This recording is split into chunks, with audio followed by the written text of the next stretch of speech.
Good evening, and welcome back to 31 Horror Nights. It's October 12th, and tonight's movie is Seven. David Fincher has directed some of the most critically acclaimed and successful thrillers in recent memory. Among other movies, his filmography includes Gone Girl, The Girl with the Dragon Tattoo, Panic Room, Fight Club, and Zodiac. But before any of those movies, there was Seven.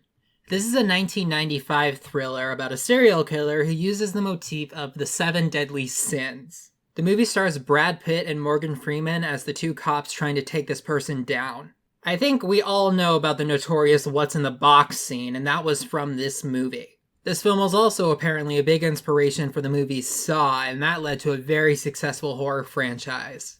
Also of note, out of all 31 movies this month, this is the one with the highest score on IMDb, which, considering some of the other movies coming up, is kind of surprising.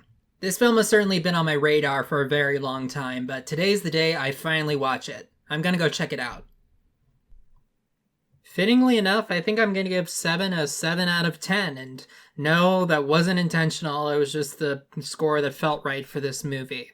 First of all, this movie has this opening credit sequence that feels like the opening credits for, Law and Order or something like that. And I tried to be clever and omit the name of the actor who plays the villain from the opening credits. But I knew ahead of time that Kevin Spacey was in this movie, and if Kevin Spacey is in a movie, he's probably the villain. Which I'm gonna say just makes sense considering what I've heard about him, and leave it at that.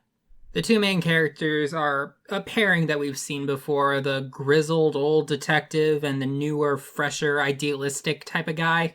Morgan Freeman's character was very likable, which, again, makes sense. Morgan Freeman has been likable in everything I've seen him in, and if there's an example of him not being likable, I don't want to know about it. Brad Pitt, on the other hand, I didn't like his character at all. He annoyed me, he was brash, he was rude. I wasn't exactly rooting for this guy.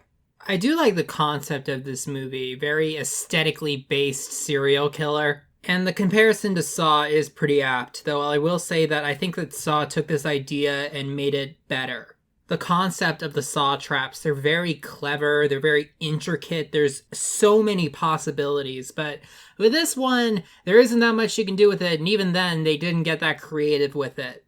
Not to mention that there was a depth and sort of almost likability with Jigsaw.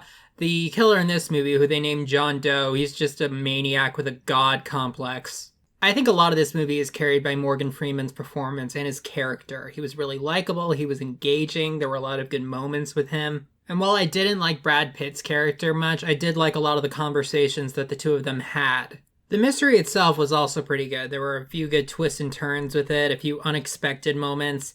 And then, of course, we had the ending, but they'll have to wait for the spoiler section, even though if I were to wager a guess, I would say this is one of the movies this month that the most people know how it ends.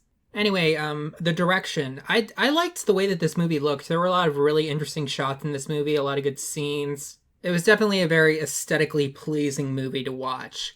That it was when there weren't horrible, gore, dead body effects. They weren't messing around with some of the dead bodies in this movie. I do respect this movie, but I still think that Saw was this idea, I'm not going to say perfected, but done more perfectly than in here. And now I want to talk about some spoilers.